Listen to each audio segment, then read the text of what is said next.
Milí priatelia, občania Slovenskej republiky, dovoľte mi teda ešte raz sa prihovoriť a oboznámiť vás s dôležitou petíciou, ktorú predkladáme prezidentovi Slovenskej republiky Petrovi Pellegrinimu, čo sa týka vytvorenia mierovej zóny európskej a podporu vytvorenia mierových jednotných ozbrojených síl Európy a sveta.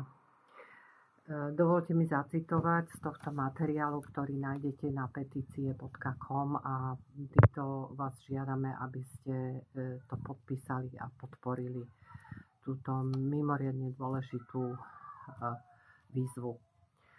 Pýtame sa, chceme vôbec celosvetový mier? Politici, ako sú prezident Putin a Trump, musia nájsť konsenzus. Trebárs na stretnutí v Bratislave, ako to navrhuje náš premiér prezidentovi Putinovi. Ak to nevedia dosiahnuť, na čo je tu organizácia OSN a organizácia Európskej únie a ďalšie štruktúry, ďalšie svetové organizácie. Musíme začať s nimi rokovať. Ak nie je možné pre egoizmus politikov a egoizmus oligarchov sa nedohodnúť. Na ich dohodu čaká celý svet. Preto naši a svetoví politici musia začať verejne diskutovať o celosvetovom mieri, o vzniku jednotných ozbrojených síl a ešte lepšie mierových ozbrojených síl. Ale toto podporiť petíciami, výzvami, protestami do stretnutí organizácie NATO, EÚ, OSN, ale aj Národnej rady Slovenskej republiky musíme vyvolať tlak na svetových lídrov. Bez vzniku jednotných ozbrojených síl, mierových ozbrojených síl, nebude mier na svete. Dovoľte mi preto dať do pozornosti niekoľko opatrení. Poprvé, zabezpečenie celosvetového mieru, ktorý zaistí udržateľný rozvoj človeka na planéte Zem. Toto ešte komplexne nepochopili politici sveta, ani svetoví lídri. Bez navyšovania financií na zbrojenie a podporu vojny na Ukrajine a vo svete je nutné začať mierové rokovanie o odzbrojovaní, nevyzbrojovaní.